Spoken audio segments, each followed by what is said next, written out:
Morning, YouTube. I hope this traffic isn't too loud for you. I'm at home today, and it's a nice overcast day, so I decided I was going to do a video.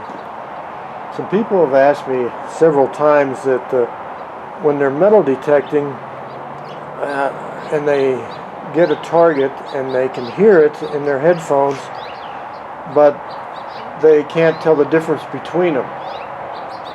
And that's probably true, and you gain that after a while, and what that means is you need to practice for hours and hours and hours. I've been told once that you have to detect for like 12 hours before you're even close to knowing your machine, and that may or may not be true. That's just something I heard. But the newer machines, you know, they all have screens on them, and they all have the screen that shows you everything. It tells you what your battery level is. It tells you where your ground balanced at. It tells you also what the target can possibly be. And what I'm going to do today is I'm going to lay out some targets, and we're going to hit it with a detector, and I'll try to show you each one on my screen what it shows on my machine. But this is something you can do at home. So what I'm going to do is I've got a gold target. It's a 1.8 grain. And let's see if we can show you that. It's right here. I have it on a poker chip, and the reason I do that is I take this with me because I'm a nugget shooter, and when I shoot I kind of like to train my brain a little bit so it knows what it's looking for. It's going to know that sound. And I can go over it, throw it on the ground, and go over it again, so I can remember that number. And just it's embedded in your brain, and that helps me. I mean, it isn't something you have to do, but it's real helpful. Second target's going to be lead, and this is just a lead slug that I dug up somewhere when I was metal detecting. It looks like it's copper jacketed also, but it's still almost solid lead.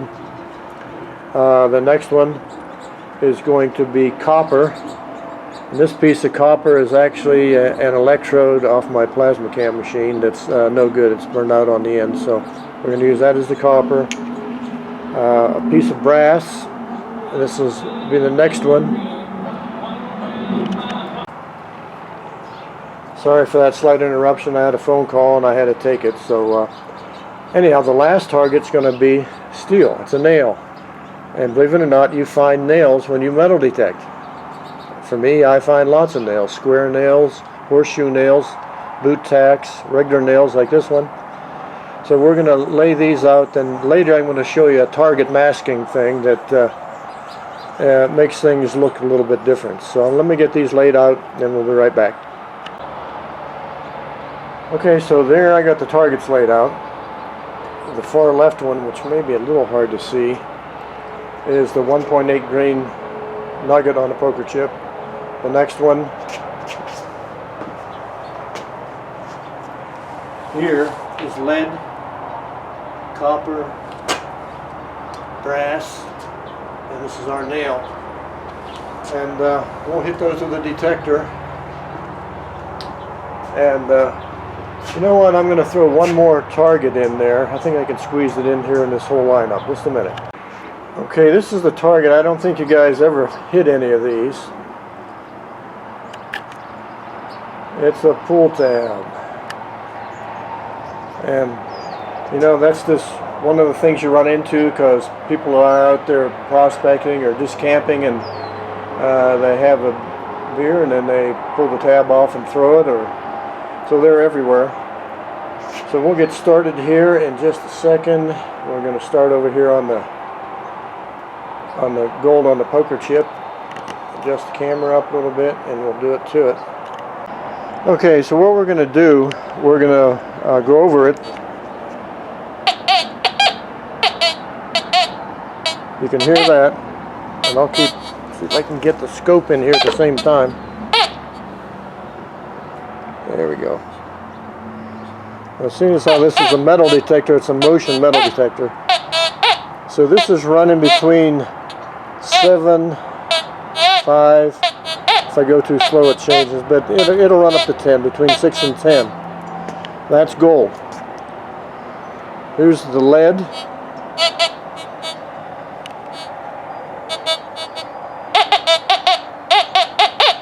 And it's running, as you can see, it's running 60 to 80, depending on how fast I go and how close I get. And this is my new coil, by the way. It's a 5x10 for this Goldbug Pro. This is copper.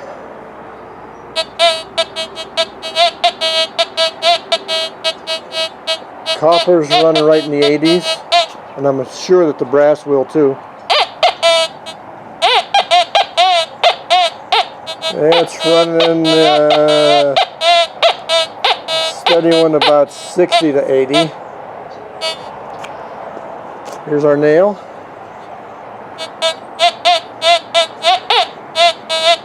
So you can see a big difference here. It's running in the 20s to the 20s mainly. Here's Mr. Pull Tab. It's about a solid 60, 50s, high 50s to a 60. You can see on the upper bar. So right in the 60s. Distinct sounds though. Now that sounds different than the brass. The what is this, copper?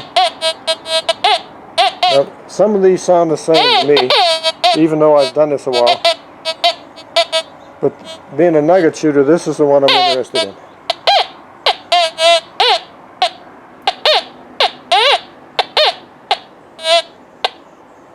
You can hear the difference in sound in this compared to all the rest.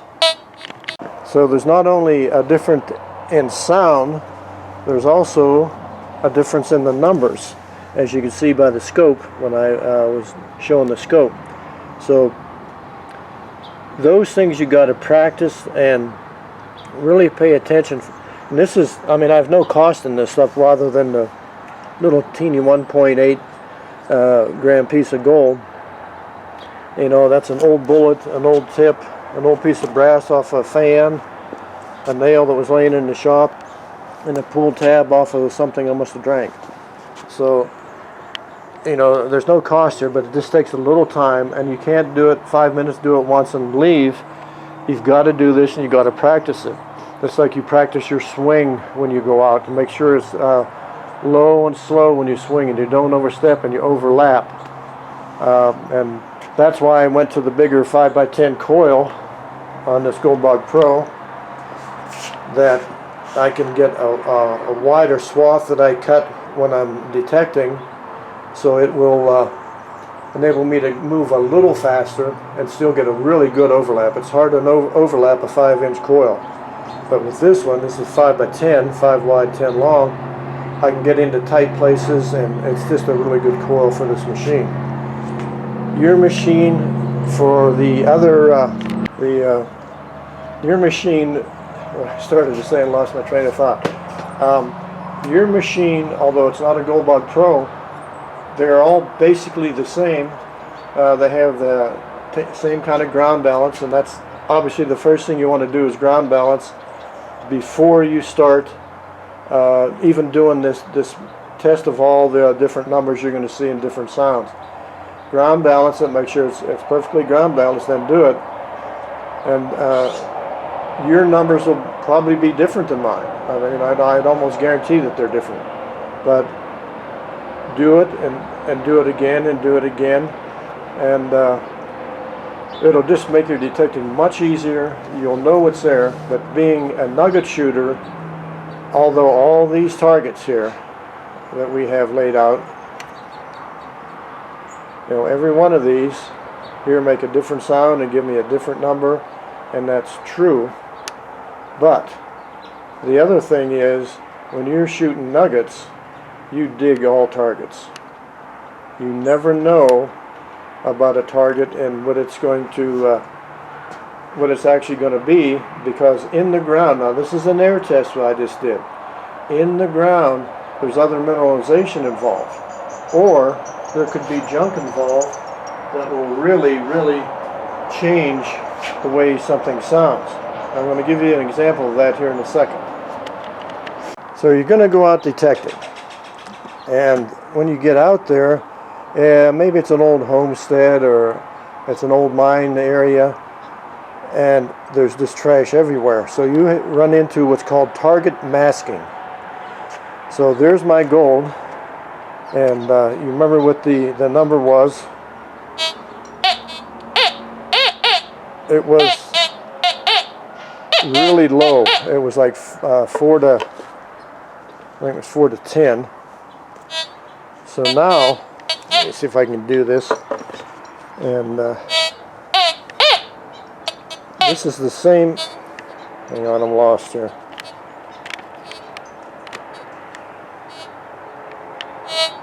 Okay, this is the same nugget with a nail over it. And see the high target. I'm getting up there 20s to 50s, and I'm getting a double hit. So the sound is different, the numbers are different,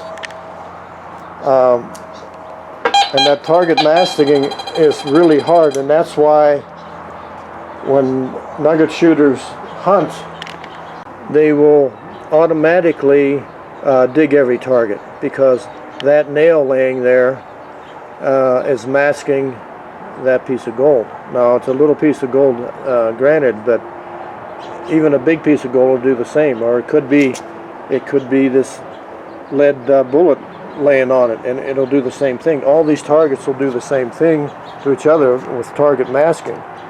And if you're hunting relics, it may be a little different. Maybe you do dig all the things also, but for a gold hunter, you always dig all your targets. So I'm going to show you some coins now, and it's the same thing. It's something you should do if you're ever going to do coin hunts or go to parks and look for old coins. This is another thing you need to do. Okay, so I got our coins up. It's just a fairly new penny. I don't remember the date of that one. We got a nickel here, a dime, a rosy, and a quarter. These are all clad and you know, not real value, but it'll give us a signal.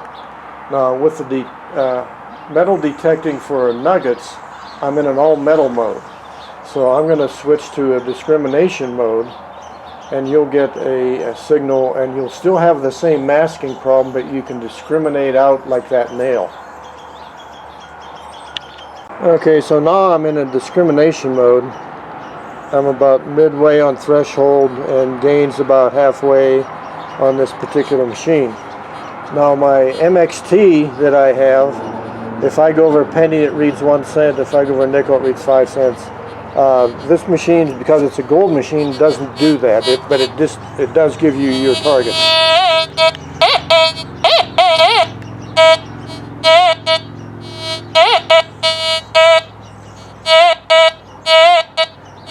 Basically in the 20s.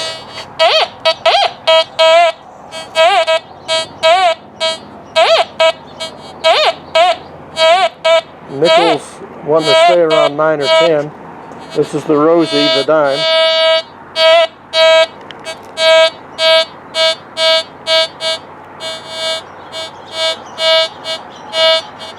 It's going back and forth.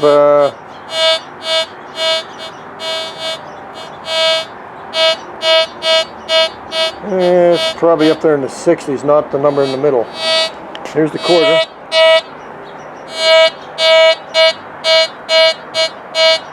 It's about 40s to 70s. So you can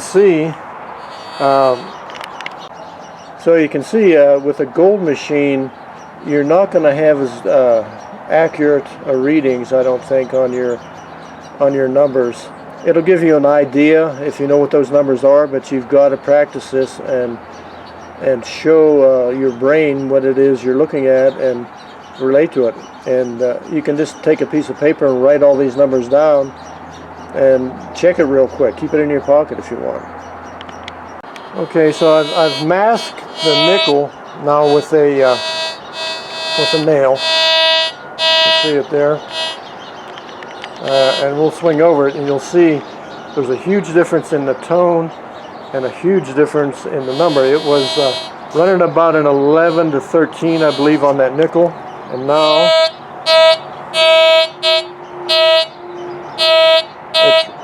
way above that.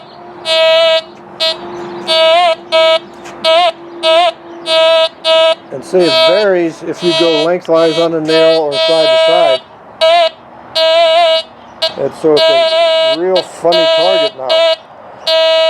So, unless you discriminate out that nail, you won't be able to know that that's a coin there.